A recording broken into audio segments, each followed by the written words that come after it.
मराठी सिनेमाच्या रिमेक बद्दलचे गैरसमज आणि फॅक्ट्स. बेबी हा बाळाचे बाप ब्रह्मचारीचा रिमेक नाहीये, तर त्याची कोर स्टोरी लाईन 1987 मध्ये आलेला Hollywood movie 3 men and a बेबीवर बेस्ड आहे आणि तो सुद्धा 1985 मध्ये आलेला French movie 3 men and a क्रेडलवर बेस्ड आहे.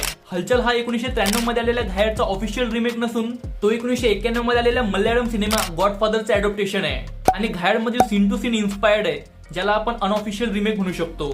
क्योंकि मैं झूठ ने बोलता हा धांगड धिंगाचा रिमेक नाहीये, तर हे दोन्ही 1997 मध्ये आलेल्या हॉलिवूड मूवी लायर लायरशी इन्स्पायर्ड आहे. नंतर याचा तेलुगू 2011 मध्ये मायगाडू नावाने रिमेक पण करण्यात आला. टार्झन हा एक गाडी बाकी अनाडीचा रिमेक नाहीये, तर तो 1983 मध्ये आलेल्या हॉलिवूड मूवी क्रिस्टिनवर बेस्ड आहे.